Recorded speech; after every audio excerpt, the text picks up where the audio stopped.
Well, the longest ever shutdown in U.S. government history appears to be almost over. Within 48 hours, it looks right now, at the earliest, we could be closing the page on this particular chapter in American history. Again, longest ever shutdown, stretched almost to 2 full months.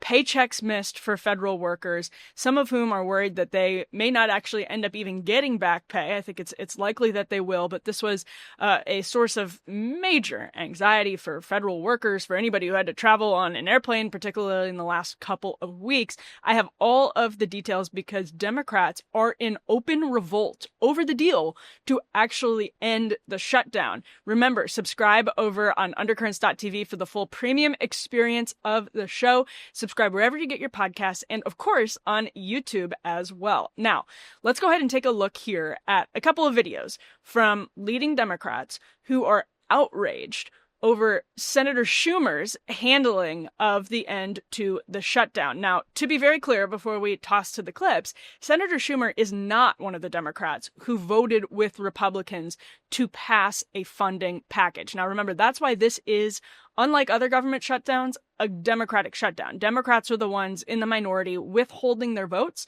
to get this bill across the finish line over the last couple of months.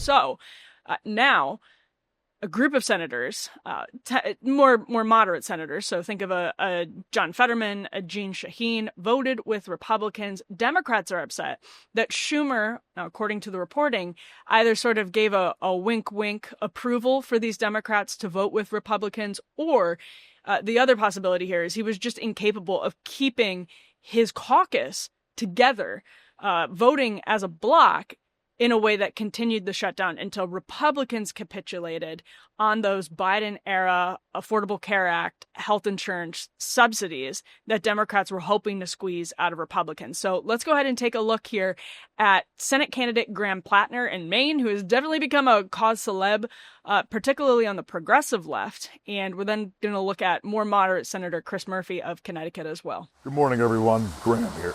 Well, it's not really good morning at all. It's gray, rainy, and dreary, but more importantly, it is a bleak morning for millions of American families, because last night, some Senate Democrats caved. They caved and they voted with Republicans. And now, up to 20 million Americans are going to watch their health care premiums double, triple, and in some cases quadruple. Now we are on a path to watch 15 million Americans possibly lose access to health care insurance in the first place. This happened because Chuck Schumer failed in his job yet again, because they do not understand that when we fight, we win. When we hold the line for working families, for working people, we win. But they don't get this. They see all of this as a game. These are just numbers on a sheet of paper, not people's lives. But I can tell you, down here in eastern Maine, a doubling of healthcare premiums destroys families. That's not an exaggeration, it's not hyperbole, that is real, and it is going to happen now. We need to elect leaders that want to fight. We need to elect leaders that care about people, that care about the actual outcomes of policies.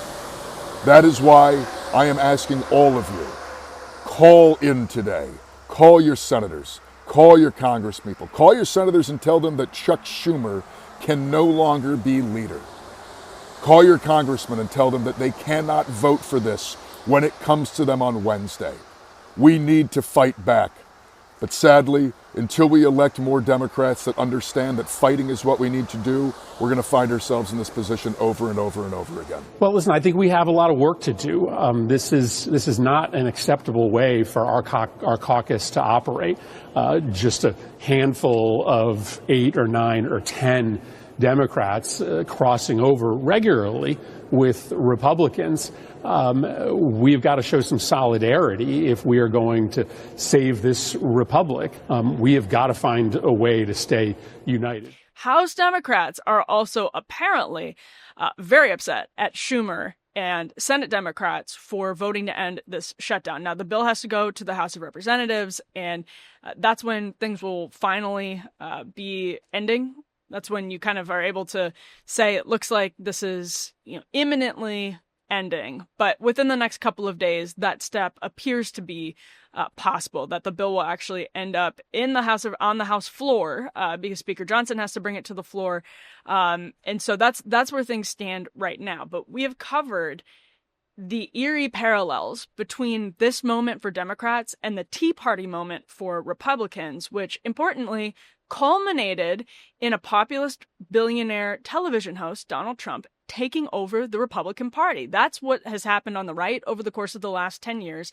And it started with the Tea Party movement that mobilized this anti-establishment grassroots. Well, if you look at polling, we've covered this many times. I know I sound like a broken record, but if you look at the polling right now, favorability towards Democrats among Democrats is as low as Republican favorability towards Republicans was during the Tea Party years. What that indicates is a real appetite among the grassroots. We're not just talking about the average voter. I think there's some of that as well, though. But among the grassroots for lawmakers and people in positions of power to push back on the party establishment. That was in the works when Nancy Pelosi was dealing with the Joe Crowley upset when AOC won that seat against everybody's expectation, came in, the squad started to coalesce, the Congressional Progressive Caucus started to coalesce, but Pelosi was able to really put a lid on this simmering pot. Pelosi just announced last week she was retiring at the end of her term, and Hakeem Jeffries and Chuck Schumer no longer seem to be able to keep a lid on the simmering pot because Donald Trump was reelected after all of the lawfare. He is, to the Democratic base, taking as radical steps as they anticipated he would. He's using this term to, and I think this is accurate, fundamentally reorganize the government. And people are furious at Democrats for letting it happen, as they might say. Now, Democrats don't have a lot of power. It's just obviously true. And the goal of this government shutdown, I promise you, in those proverbial smoke-filled back rooms, was not to actually get concessions on these Affordable Care Act subsidies. It wasn't.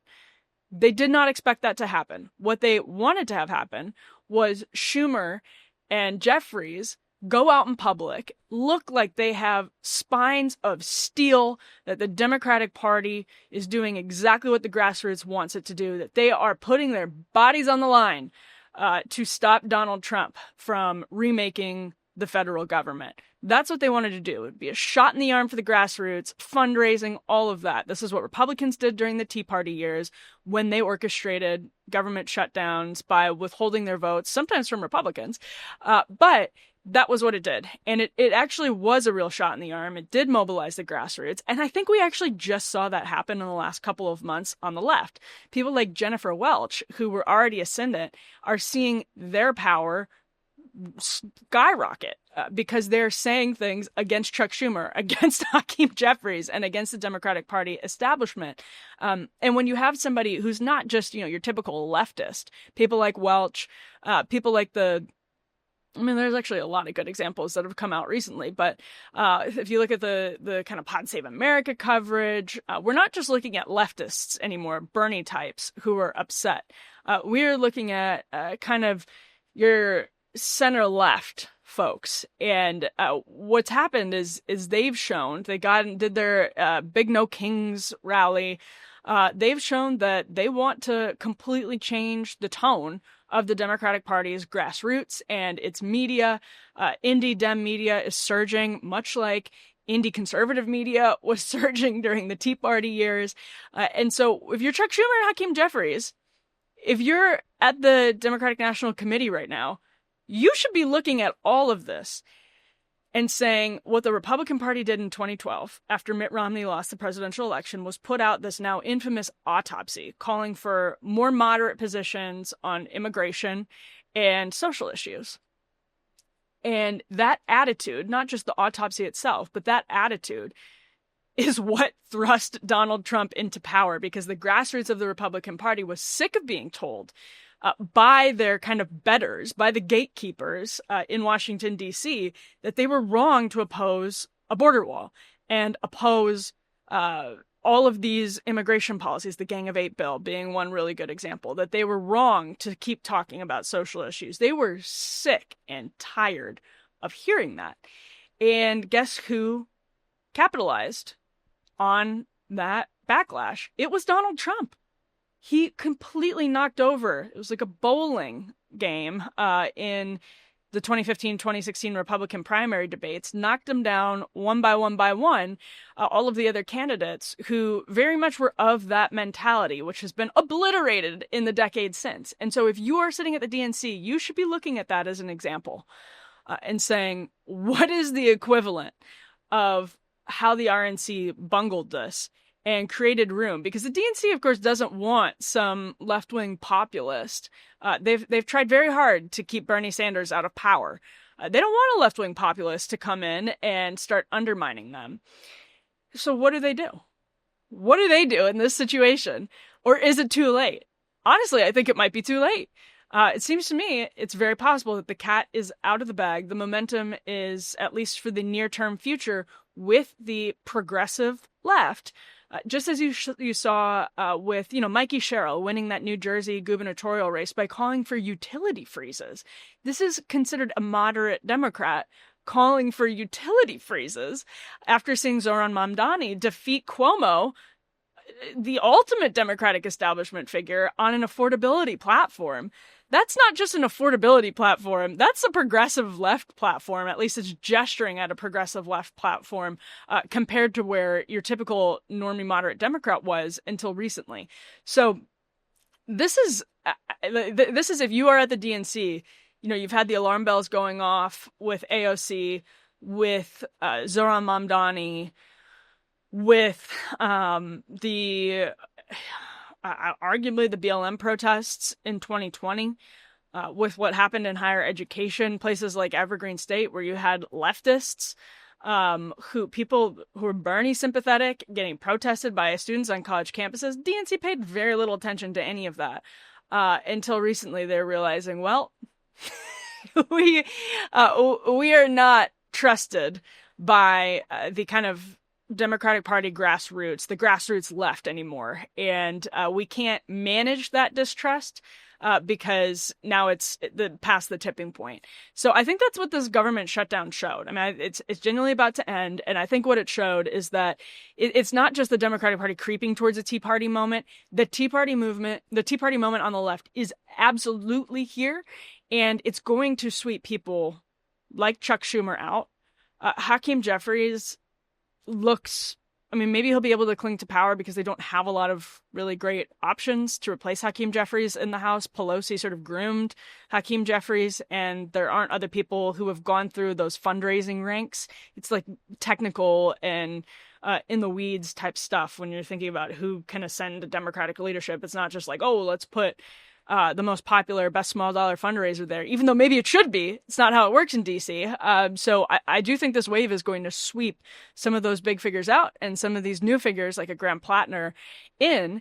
And the Democratic Party is going to look a whole lot different. What we saw in 2020 after the Bernie wave in 2016 was Democrats adopting, except for Joe Biden, although Joe Biden did as well. I mean, a McClatchy analysis said Biden's 2020 platform was the most far left since in a very long time. They actually said the same thing about Hillary's platform in 2016. These are both platforms that moved left because of Bernie Sanders. But the Biden presidency, a lot of people like Matt Stoller will say, started going in a populist direction with things like child tax credit, industrial policy, those types of things, but didn't really finish that. and there wasn't a huge appetite in the Democratic Party. They didn't even want to talk about it, right? That's the line on the left right now about the Biden administration. And so it now looks like they're going to be forced to do a whole lot more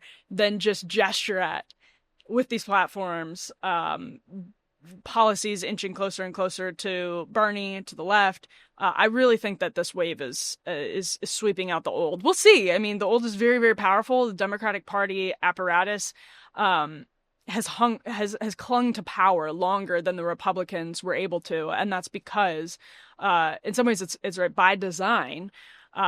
They've consolidated a lot of power. They were really working behind the scenes to thwart Bernie in 2016 and in 2020 when it looked like he might win. What did they do? Consolidated Buttigieg and Klobuchar voters in a way that the right couldn't when they were trying to stop Trump. So, it's obviously an uphill battle for the left, but I think this shutdown actually accomplished exactly what maybe not what Schumer and Jeffries wanted to accomplish. What Schumer and Jeffries wanted to accomplish was to show everybody and keep their jobs by showing everybody they were willing to shut down the government. They were willing to listen to the grassroots.